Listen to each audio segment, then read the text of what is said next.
안녕하세요. 저는 고려대학교 심리학부에 입학하게 된 정민채입니다.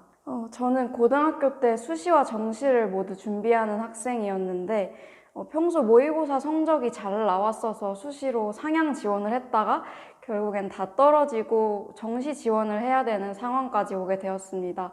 그런데 수능 성적이 평소 모의고사 성적에 비해서 잘 나오지 않아서 다시 한번 하게 된다면 수시로든 정시로든 좋은 성적을 얻을 수 있지 않을까 해서 다시 한번 도전하게 됐습니다. 저는 현역 때는 내신과 정시 대비를 동시에 해야 해서 수능 공부에 집중하기 어려웠고, 또 학교에는 수능 공부에 대한 정해진 커리큘럼이 없었어서 혼자 시작해야 한다는 막막함이 있었던 것 같습니다.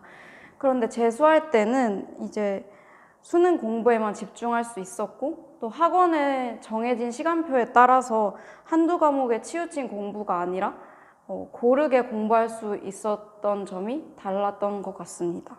저는 6월 평가원 모의고사 전까지 사탐 개념 강의 듣는 것을 제외하고는 다른 인강을 찾아 듣기보다 학원 진도를 열심히 따라가면서 기출문제를 복습하는 것을 우선시했습니다.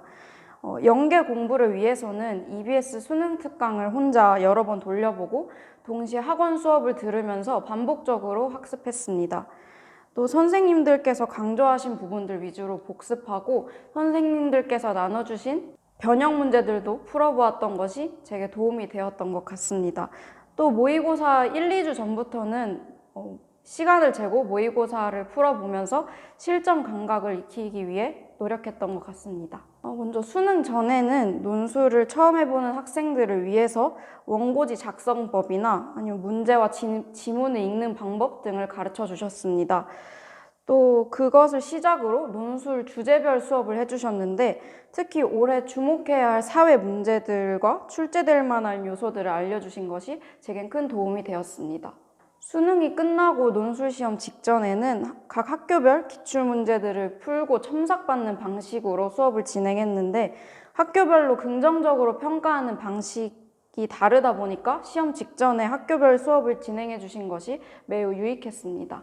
재수의 과정에서 가장 중요한 것은 성실함과 꾸준함, 그리고 일관적으로 공부를 이어가 나갈 수 있는 힘이라고 생각합니다. 그러한 점에서 주 7일제 수업이 제겐 큰 도움이 되었습니다. 또한 학원에 두 분의 담임 선생님이 계셔서 입시에 대한 고민 상담이나 학습적인 부분에 대한 조언도 언제든 들을 수 있었던 점이 가장 좋았습니다. 심리적인 불안에 힘들어하던 저에게는 따뜻하게 품어주시는 선생님과 객관적인 조언을 해주시는 선생님 두 분이 계셨던 것이 굉장히 큰 도움이 되었습니다. 수능까지 시간이 굉장히 멀고 막막하게 느껴질 수 있지만 목표하는 대학을 생각하면서 하루하루 버티다 보면 1년 금방 지나가니까 끝까지 화이팅 했으면 좋겠습니다.